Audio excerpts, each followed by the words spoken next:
rakyat, tanda petik, rakyat dengan R besar atau R kecil, selalu berhubungan dengan kita. Saya kira Mas Imam, Mas Radar, Mas Sobari juga tiap hari, apapun yang kita lakukan ada saja di vokabulari kita tentang rakyat itu, muncul saja di situ. Siapa rakyat itu? Saya mau memberi enlightening sedikit yang Sobari ya.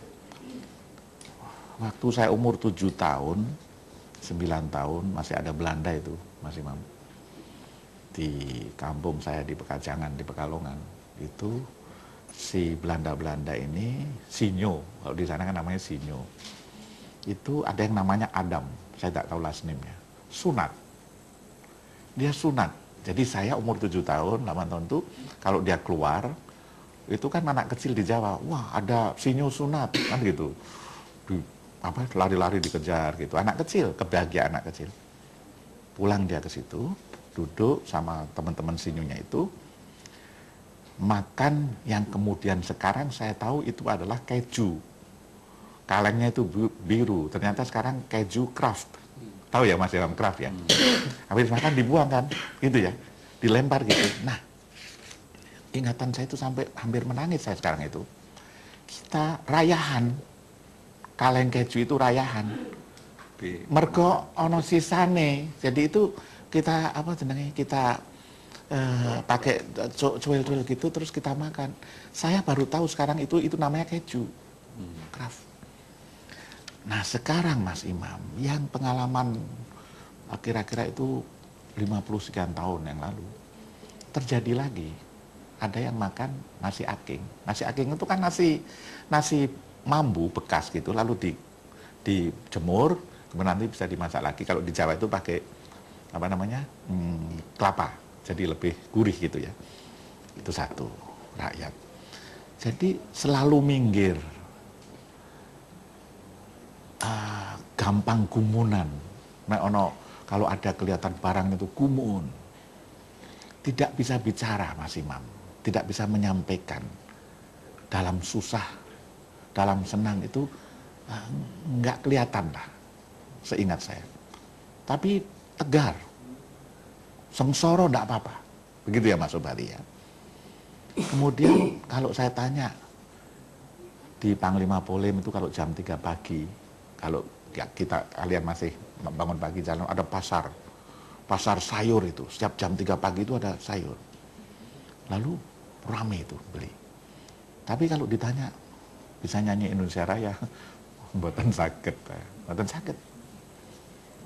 Lalu dia juga nggak peduli kekuasaan itu apa, presiden itu apa sih, iya kan, bupati, kalau dulu residen di Jawa, pertama itu. Padahal rakyat juga sebetulnya jantungnya negara, jantungnya legitimasi kekuasaan, jantungnya pasar ekonomi, Mas Imam. Jadi sebetulnya ini banyak sekali sudut-sudutnya itu. Jadi saya ingin tanya ke Kang Sobari dulu ya, belum lagi rakyat itu yang subuh itu Mas Imam, kalau Mas Imam atau Kang Sobari dekat masjid atau suro, yang azan itu bukan Imam Prasojo kalau subuh. Yang imam bukan bisa azan tapi tidak bangun, bukan Sugeng Saryadi, tapi mereka yang gajinya itu 500.000 di bawah lagi masih. Atau di bawah lagi. Demikian juga yang bunyikan klonteng gereja ataupun biksu itu yang 500.000. Kemudian ibu-ibu penyapu jalan yang pakai itu rakyat, tapi sebetulnya dia penguasa, Kang Sobari. Jadi ada nggak parpol yang mikirkan orang miskin? Dia cuma ngomong, parpol orang miskin nggak ada. Di saat yang sama ada yang makan aking, di saat yang sama yang nangis pun udah lupa. Itu pun rakyat. Abu Rizal Bakri itu rakyat juga. Yudhoyono rakyat.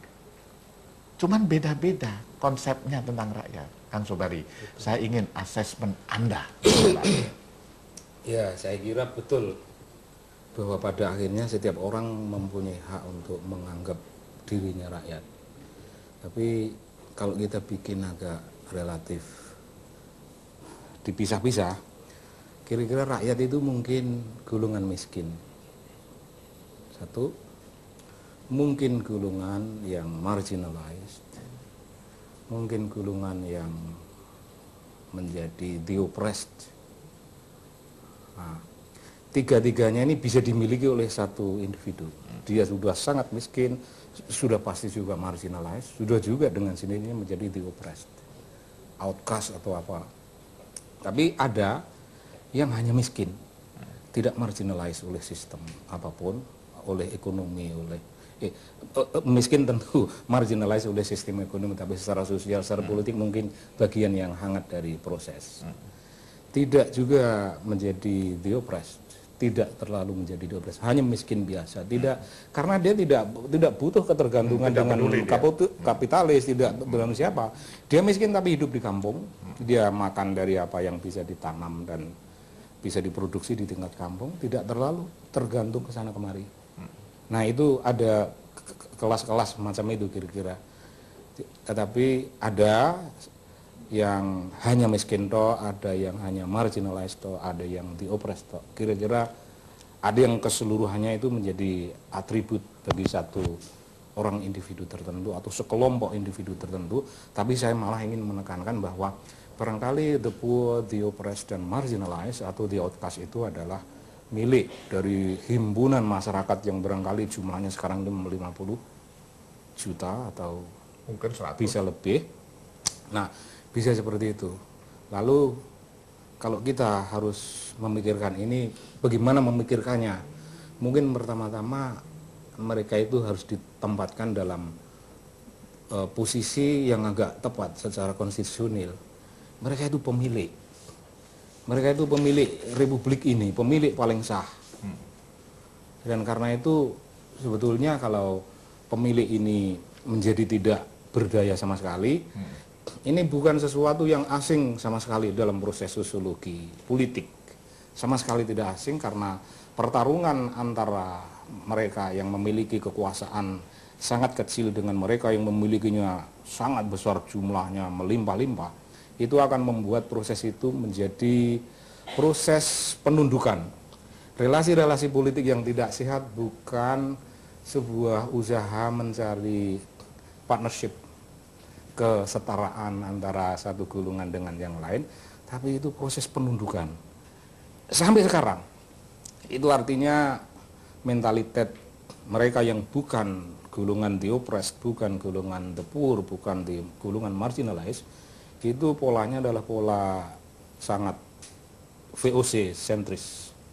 VOC yang sudah lama itu lahir kembali dalam corak-corak yang kekinian, mewarnai hidup kita dan masih ingin mendominasi, sangat hegemonize. Saya kira nanti ukuran gitu-gituan Mas Imam yang akan memberi penjelasan lebih lanjut. Tapi kalau akan ditambahkan perspektif apa teori-teori apa yang membuat kita menjadi lebih terbuka, radar mempunyai banyak yang kayak gitu-gituan.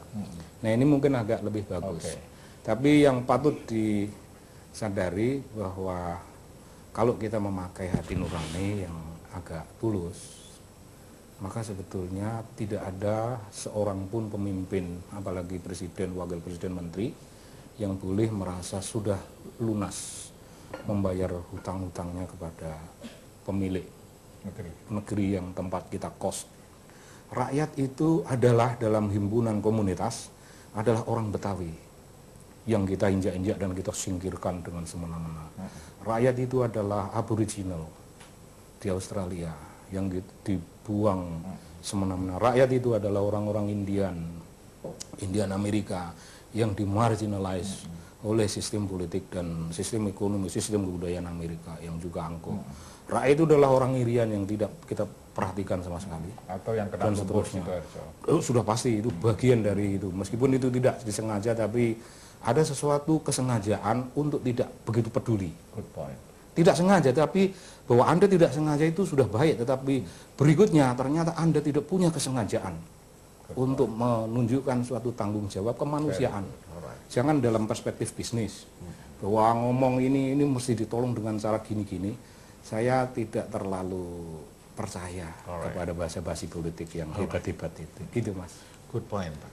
Mas Imam, jadi Mas Imam jelaskan ya, ini semua